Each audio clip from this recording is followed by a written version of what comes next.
silent screams. The wedding that sparkled. The wedding was a spectacle, lavish, flamboyant, and filled with politicians, socialites, and celebrities. Guests whispered that it looked like a presidential daughter was getting married, but it was just Ifeoma, a bright, beautiful teacher from Anambra, marrying Edward Akinmadu, a rising businessman in Abuja. Ifeoma wore a crystal-embellished gown that glimmered like the sun.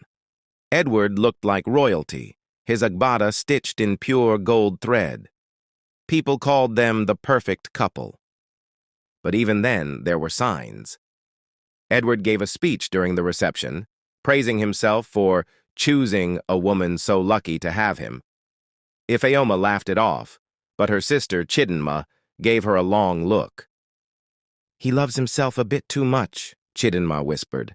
Ifeoma shrugged. "Confidence is sexy." Nobody saw the shadow behind Edward's smile. The first crack. 3 months after the wedding, Ifeoma sat on the kitchen floor crying. Edward had yelled at her for buying the wrong brand of milk. It wasn't just the yelling, it was the words. "Do you even think? A whole man like me married a village teacher and you can't even buy milk?" It stung.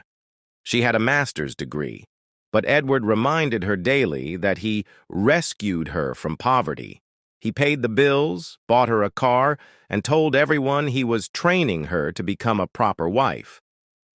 Ifeoma tried to speak once. "You can correct me without insulting me." Edward laughed cruelly. "You see your mouth? That's why women like you need men like me to control them?" From that day, she stopped correcting him. Behind closed doors. To the outside world, Edward was perfect, charming, generous, and articulate. He donated to orphanages, smiled during interviews, and supported women's rights. But behind closed doors, he was cold and calculating. He timed Ifeoma's calls, tracked her movements with a hidden GPS, and monitored her WhatsApp. When she hosted her old university friends one afternoon, Edward interrupted with a fake emergency, demanding she cancel the gathering. Later that night, he accused her of flirting with your useless friends.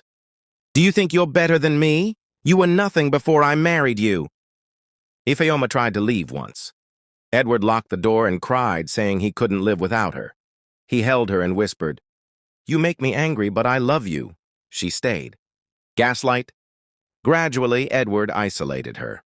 Ifeoma's friends stopped calling, tired of the excuses. Her family visits were limited to twice a year. He gaslit her constantly. "You're too emotional. You misunderstood what I said. I never raised my voice."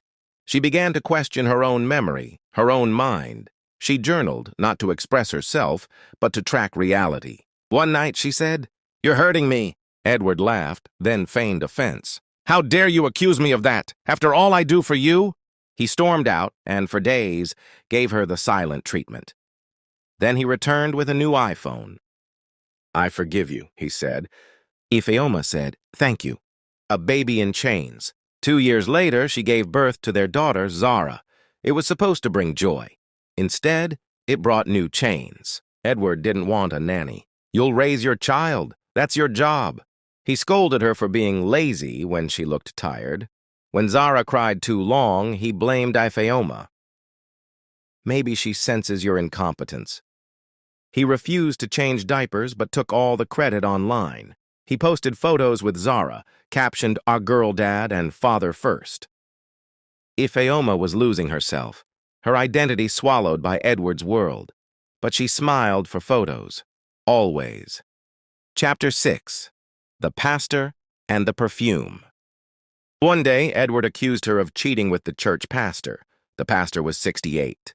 "You were laughing too much during counseling. Do you think I'm stupid?" When she denied it, he slapped her, just once. She stared at him in shock. His eyes welled up. "You provoked me. You wore perfume. For him?" She froze. He cried, begged, knelt. "I'm sorry, I'll go for therapy." He didn't, but she stayed. Chapter 7. The Awakening. Ifeoma's turning point came unexpectedly. One morning, Zara, now 3, was playing in the living room. Edward shouted from the balcony, "Who left the light on?" Zara flinched and dropped her toy. Ifeoma saw fear. pure, innocent fear in her daughter's eyes. That night, she looked at herself in the mirror. Her hair was thinning, her eyes were dull, her smile was foreign. "I'm teaching my daughter that this is normal," she whispered. She began to plan. Chapter 8, The Escape. She didn't tell anyone, not even Chidinma. She saved money from her weekly grocery budget, naira by naira. One Sunday, Edward traveled for business. Ifeoma packed 2 suitcases, hers and Zara's. She left her wedding ring on the kitchen counter and boarded a bus to Enugu. She stayed in a women's shelter for 3 weeks before calling her sister. "I'm out," she said, crying. Chapter 9, Aftermath. Edward smeared her name on social media. He posted, "My wife left without explanation. Pray for me." Sympathy flooded his page.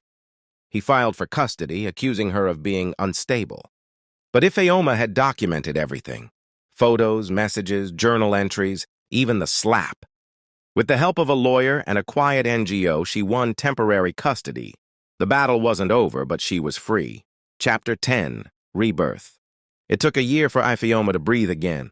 Therapy helped, community helped, writing helped.